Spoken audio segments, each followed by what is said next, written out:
그동안 농지연금에 대해 여러 가지 방식과 해결법에 대해 이야기를 했었는데요.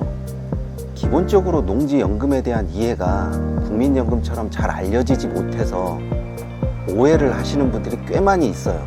또 어디에서 어떻게 들었는지는 모르겠지만 누가 이렇다더라 라는 카더라 통신을 댓글로 남겨주신 분들도 많이 있었어요.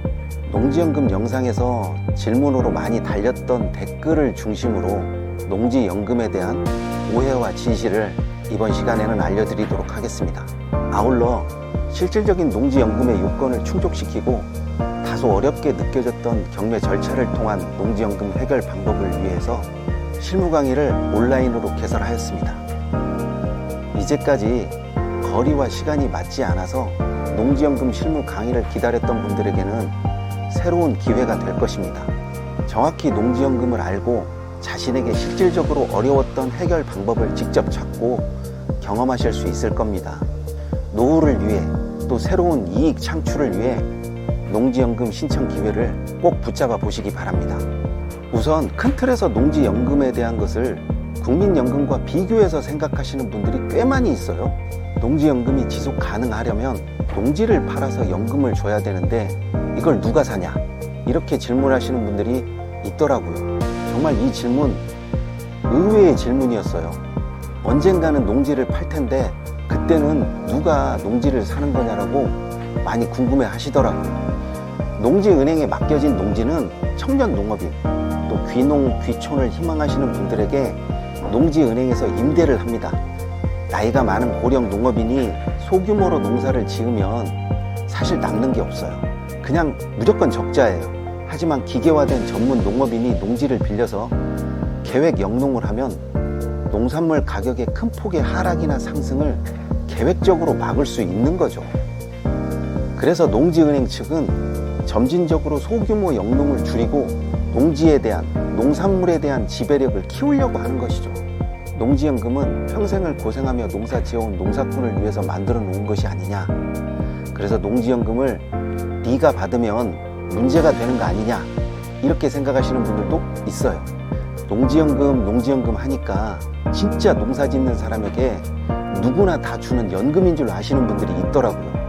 실질적으로 농지연금의 진면목을 들여다보면 진짜 농지연금이 아니에요. 농지담보대출 성격이 훨씬 더 강합니다. 고령 농업인들, 평생을 농사를 지으신 어르신들, 농지연금에 농지를 맡기면 농지를 빼앗긴다고 생각하는 분들이 의외로 많아요. 농업에 종사하는 분들은 농지연금 수령액에 만족감을 표시하지도 않아요. 농지연금 제도가 처음 시행되었을 때가 2011년도였어요. 지금까지 농지연금을 신청해서 수령하는 농업인이 겨우 2만 명을 넘었습니다. 여기에 농지연금을 중간에 해약하는 사람의 숫자는 포함이 안 되었어요. 지금은 2만 명도 안 된다라는 이야기죠. 한 달 수령 금액도요 100만 원을 조금 못 미치는 98만 원입니다. 하지만 장점으로는 자신이 돈을 낸 연금 형태가 아니고 다른 타 연금과 중복해서 수령해도 감액이나 불이익이 전혀 없어요. 두세 가지 형태의 연금도 중복이 가능하니까 굉장한 이점으로 다가오는 거죠.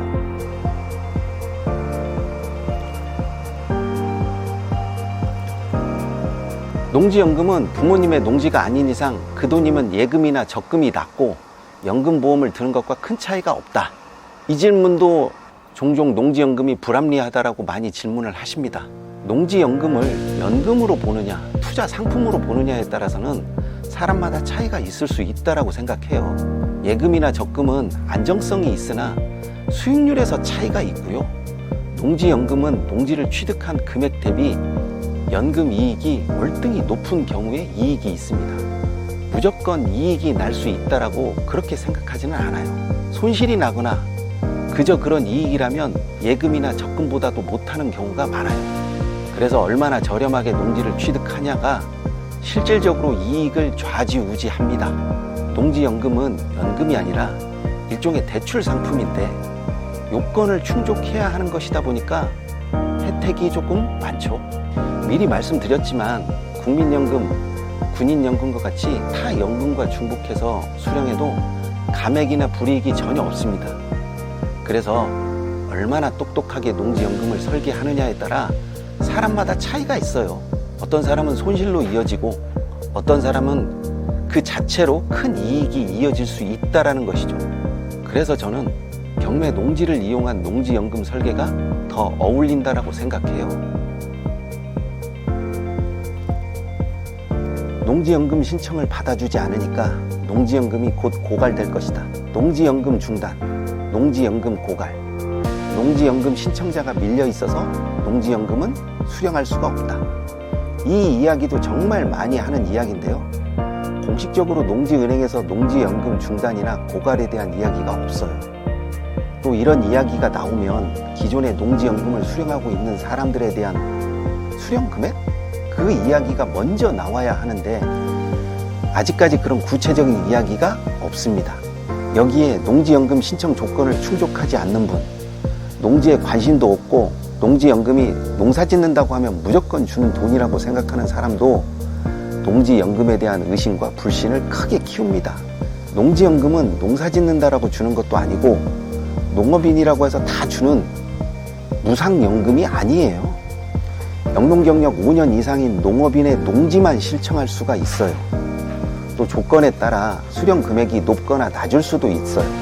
무조건적으로 없어진다, 중단된다, 앞으로 기금이 고갈될 것이다, 이렇게 함부로 이야기하고 전망할 수는 없다라는 말입니다. 단기간에 농지연금 신청 요건이나 자격을 갖출 수 있는 사람이 없어요.